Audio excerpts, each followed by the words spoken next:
মৌলাই কায়নাত পাকের বিলাদত শরীফ আগমন খুদ খানায় কাবার মধ্যে।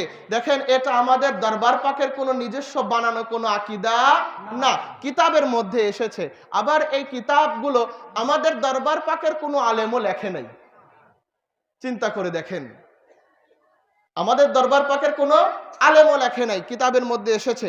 শাহ ওয়ালিউল্লাহ মুহাদ্দিস দেহলভী তানার ইজালাতুল খাফা কিতাবের 2য় খণ্ডের 251 নম্বর পৃষ্ঠার মধ্যে এনেছেন, উলিদতু আমিরুল মুমিনিনা আলাইহা ফি জাওফিল কাবা।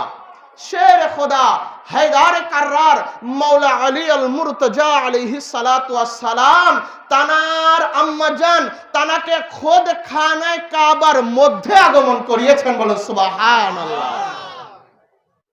এটা একটা। দ্বিতীয়ত, নুরউদ্দিন আব্দুর রহমান জামি তানার শওয়াহিদুন নবুওয়াত কিতাবের 280 নম্বর পৃষ্ঠার মধ্যে এনেছেন, आपकी बिलादत मक्का मुअज्जमा में और बकौल बाद आपकी विलादत खाना काबा शरीफ में हुई। নুরউদ্দিন আব্দুর রহমান জামি বলছেন যে, হে মাওলাই কায়নাত পাক, আপনি এমন একজন ব্যক্তি আছেন, আপনার আগমনটা খোদ খানায় কাবার মধ্যে হয়েছে।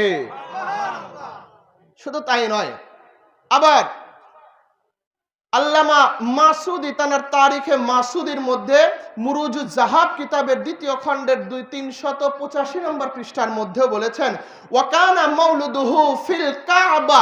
জেনে রাখো, মাওলাই কায়নাত পাক যেমন তেমন কোন সাধারণ ব্যক্তি না, ইনি এমন একজন ব্যক্তি যাকে আল্লাহ তাআলা দুনিয়াতে যখন পাঠান, কোথায় পাঠাইছে জানো? যেমন কোনো ঘরে না, তার বাবার ঘরে না, তার মায়ের ঘরে না, তার নানার ঘরে না, বা আমাদের যেমন দুনিয়াতে এখন আমরা আসি হসপিটাল বা ক্লিনিকে, এমন কোন জায়গাতে না। মসজিদ প্রত্যেকটা এলাকায় রয়েছে পবিত্রতম একটা স্থান।